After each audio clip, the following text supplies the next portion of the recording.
Hey guys. So normally I record these and upload them to Anchor, but this time I'm going to be doing this live and seeing how it goes. So, let me know any questions you guys have or if audio or anything is okay. Let me start getting some topics pulled up here.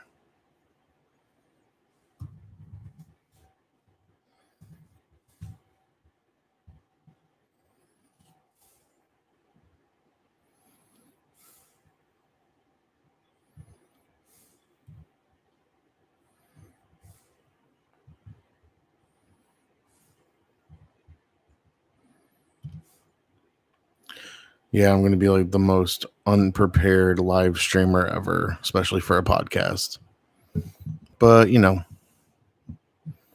this is all trial and error.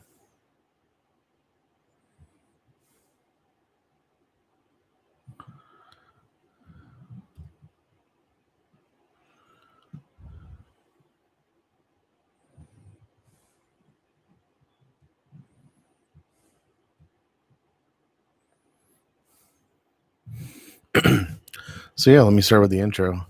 Hey guys, John here, bringing you an episode. This will be episode 5 of the WUBRG Wrap-Up. And, no guest today, just myself, unfortunately for you guys. Our first topic I want to talk about is some underrated cards for CEDH. Some of the cards that I feel like don't get enough love in that format or in Commander in general, but especially CEDH. And I want to talk about Double Masters and Magic product finance as a whole. And so not too long of a podcast, but something to get us started. So, some underrated cards for CDH. Personally, I think any card that gives you hand knowledge, so whether it be like some black spells like Duress, them like Thoughtseize, those kind of cards where you get to see information from their hand. That's basically Black's way of having a silence or potential chance to know if your opponent's going to have answers to your combo. Also in blue, I know there's a card I think called Spy Network, which lets you look at all your opponent's hand. I feel like knowing that kind of information in such a fast-paced CDH format is hugely valuable information. And something like that gets underrated so often.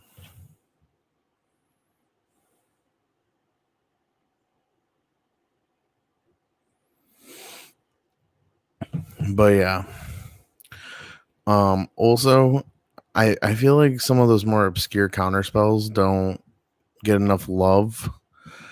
Depending on your meta, they can be ran and be just as efficient as a blue counter spell. I play Rakdos, so I have Pyroblast and Red Elemental, and I'm almost certain to be sitting down at a pod with at least one blue player, so I'm not worried. Like, I'm gonna have some target for those spells. And there's a black spell that I'm going to be adding in that counters a summon spell, so only creature spells, but I still feel like it has its place to be in a deck just because, counter that Thassa's Oracle, counter that Lab Man, counter a Gitrog. Just a lot of commanders are very powerful in CDH, and having that free counter definitely is going to help.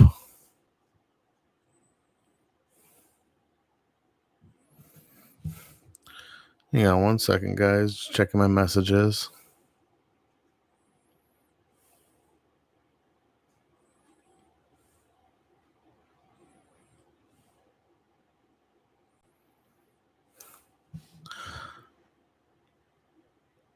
So I want to say shout out to one of our members, Donnie Rouge, DONNYRUGE.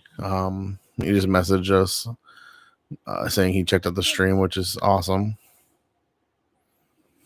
I definitely love to see more of you guys coming in. So feel free to share this, telling your friends. So the format of this kind of podcast is I kind of want to do it live one night and then upload an edited, more cleaner version of it the following night to Anchor. So that way you guys can chime in and do a live chat. And then that also lets me kind of add any questions or other topics that I might have missed during the live reading. So kind of just something special for the YouTube audience. Let you guys kind of, have a first take at it, see how it is. And then if you really like it, download the cleaner, smoother version.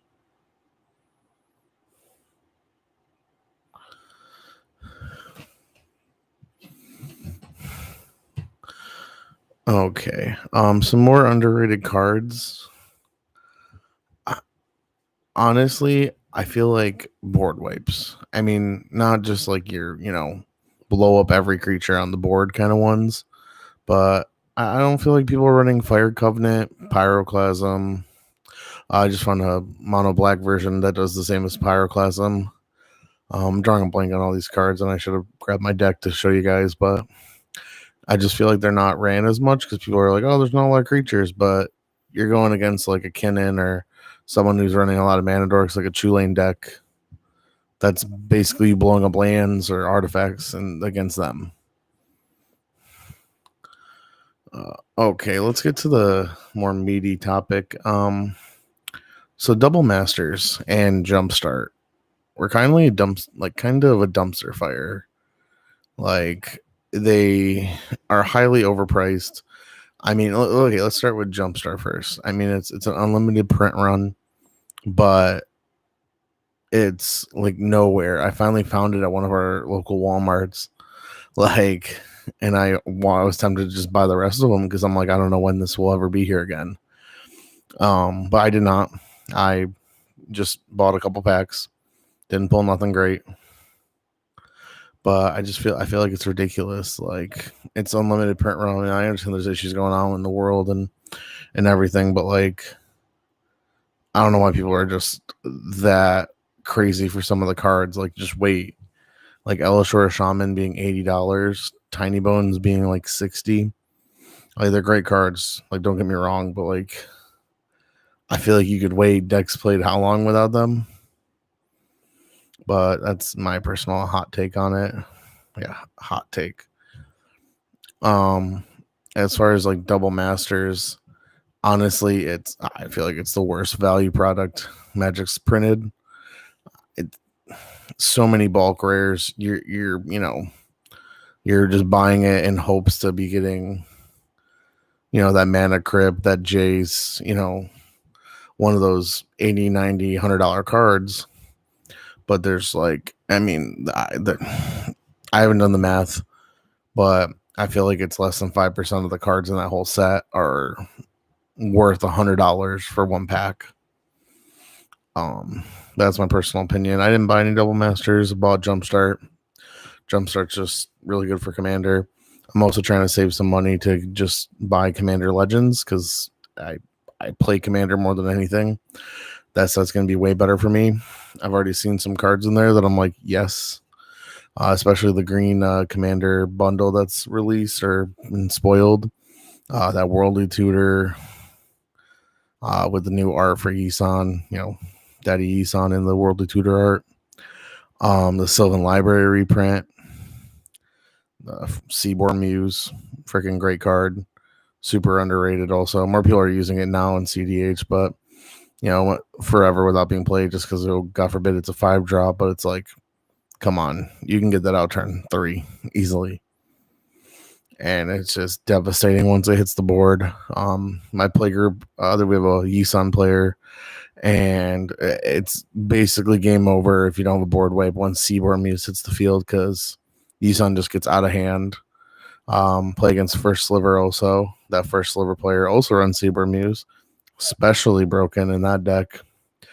There's just no stopping when that counter magic can be played literally any turn, you don't have to worry about any kind of forces or nothing. They'll have mana for days. And it's not fun to play against, but I actually got into a little bit of a debate with my play group, and they're all very much against they don't care for the new art for Seaborn Muse because it looks like a little praying mantis bug thing. I personally like it a lot more. I think it looks more spirit-like in the sense of like Japanese kami, sort of. So, like, they all look like monsters. That's all the spirits were. And they look like, kamis, like nature spirits and stuff. And to me personally, I like it better than the green ectoplasm looking stuff with a girl's arms and head popped out of it. Personally, it looks more spirity to me with being a mantis and a nature creature kind of thing. That's my another one of my John's hot takes. And yeah, I just kind of wanted to get a little test run of this. It's gonna be a very short episode. The real episode will be longer, just fleshing out the topics a little bit more. I just wanted to see how this live chat goes. We had a couple people in here. Someone's messaged me about it, so I want to say peace out, guys, and make sure you stay tuned for the podcast episode on Anchor. Link in the description and the bio. Peace out.